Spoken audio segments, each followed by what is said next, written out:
la chaîne Al Jazeera avait été formée avec ses cadres de la même façon que la CNN. Dès lors qu'elle a commencé à avoir une emprise sur l'opinion publique arabe en général, elle a commencé à travailler, à œuvrer pour islamiser la société, l'opinion publique dans les pays musulmans. Nous pouvons voir la même chose avec l'islamisation de la cause palestinienne. La cause palestinienne, comme on le sait, qui a été défendue préalablement et toujours par des chrétiens comme Naïf Awatmeh, Georges Habash, Brahim Sous, Hanan Ashrawi, même Yasser Arafat d'ailleurs, dont la femme est chrétienne.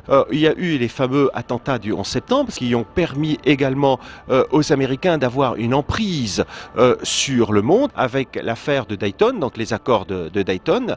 Et puis petit à petit, nous avons assisté à une sorte de manipulation de l'opinion en fait de la rue des pays arabes en général. On l'a vu avec le résultat de ce qu'on appelle le printemps arabe. Le printemps arabe qui malheureusement n'est autre qu'un hiver interminable où nous avons assisté à la résurgence de mouvements qui sont plutôt islamistes. Les frères musulmans qui ont pris naissance en Égypte, qui sont une sorte de franc-maçonnerie musulmane, les groupes salafistes qui ont été encouragés par le wahhabisme, qui est un courant également musulman qui se trouve en Arabie Saoudite. Et il faut le dire d'ailleurs, et c'est là où l'opinion publique française est complètement dans un flou, il existe plusieurs pensées, plusieurs écoles de pensée, je dirais, musulmanes chez les sunnites, de la même façon qu'il existe également des différentes écoles de pensée musulmanes chez les chiites. Il y a une pléthore de rites et de communautés musulmanes.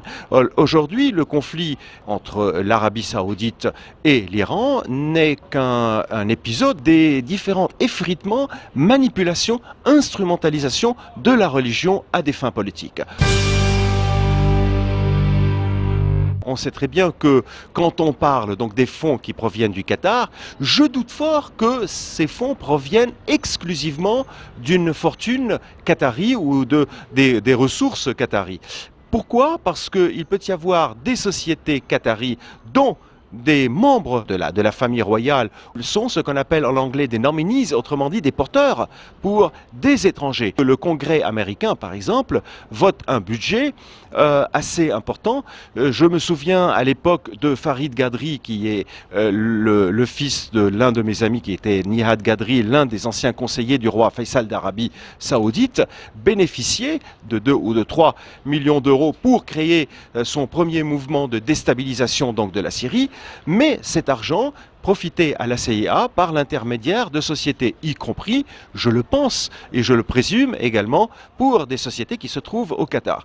De la même manière, le wahhabisme a été en fait encouragé pour créer ces différentes dissensions et agir d'une manière politique et pour créer ces différents facteurs je dirais, de guerre dans les différents pays arabes. Aujourd'hui, il existe un phénomène qui est celui de la résurgence d'une notion d'une Oumma, c'est-à-dire la nation, c'est-à-dire autrement dit la réunion, je dirais, de ce qu'on appelle la communauté de foi des musulmans, ce qui est complètement faux parce qu'on voit très bien en réalité quand on prend Daesh en Syrie ou bien en Irak, il s'agit de groupes qui s'attaquent essentiellement aux musulmans et en particulier au départ aux musulmans sunnites avant de s'attaquer d'ailleurs aux chiites. Une situation chaotique qui a été créée, qui a été renforcée par une manipulation d'une part donc de l'opinion publique, mais d'autre part également par des groupes donc qui agissent directement pour créer ce chaos et pour créer ce qu'on appelle la politique ou la stratégie du divide et imperare, et autrement dit divise pour mieux régner. Et nous assistons à l'absence totale de ce qu'on appelait à l'époque cette organisation interarabe, la Ligue arabe, qui n'a pas rempli donc son devoir, qui a été complètement affaibli, et surtout il y a une atteinte au panarabisme et aux différents nationalismes des pays arabes en faveur de ce qu'on appelle cette Oumma.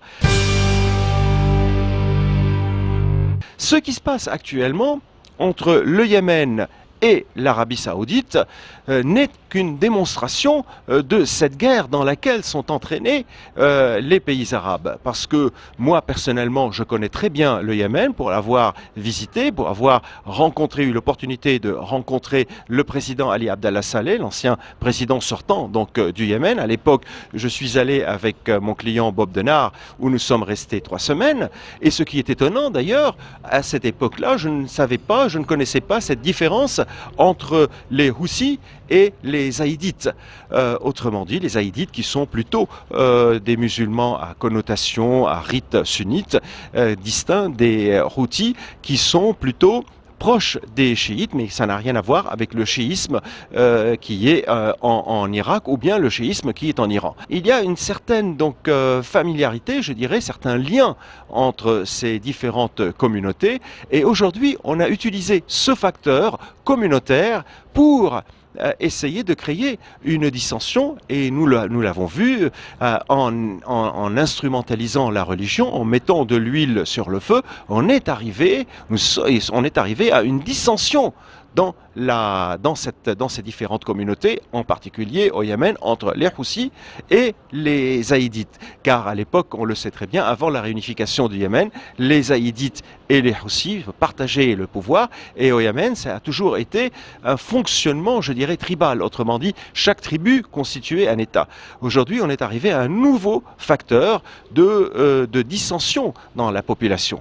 Les facteurs de dissension sont toujours utilisés dans les projets politiques. Vous savez, chaque pays, chaque groupe politique a toujours un projet. Quand on fait de la politique, on a un projet.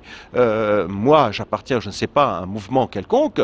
Je vois les points faibles de mon adversaire pour les utiliser, pour l'affaiblir à partir de ces points. Et aujourd'hui, le projet, d'effriter le monde arabe et puis lui permettre d'avoir une guerre interminable entre les différentes communautés et puis la création de mini-États confessionnels qui se battent entre eux. Tout le monde est tombé dans ce piège. On voit que l'Arabie saoudite est en train de s'affaiblir. Elle était entraînée dans cette guerre pour lutter contre ses voisins yéménites. Aujourd'hui, les Saoudiens craignent une certaine émergence d'une puissance iranienne à ses frontières. Et c'est la raison pour laquelle ils ont pris donc cette initiative avec une coalition pour combattre les Houthis. Pire encore, nous avons en Égypte un président qui a été élu, c'est le président Sisi, le maréchal Sisi, qui est devenu président donc de la République, qui a combattu les frères musulmans. En même temps, le président Sisi a parmi son gouvernement des membres qui sont proches des salafistes.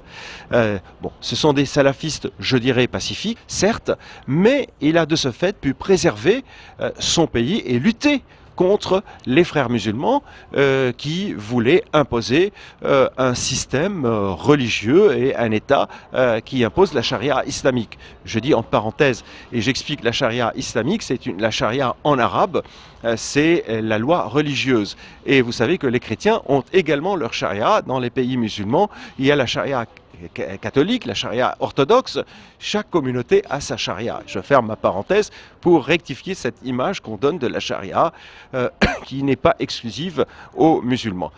Je reviens à cette situation de l'Égypte. Aujourd'hui, l'Égypte, qui a reçu et qui reçoit des aides de l'Arabie saoudite, est entraînée dans ce conflit au Yémen pour lutter contre soi-disant le danger des Houthis au Yémen, alors qu'il y a un danger imminent en Méditerranée qui est dû à la situation en Libye. Une situation en Libye qui a été provoquée par cette intervention donc, de l'OTAN dans laquelle a été d'ailleurs entraînée la France pour je ne sais pas quelle raison et qui a permis aux islamistes de prendre le pouvoir. Et ces islamistes qui sont les plus importants, qui sont à l'ouest de la Libye.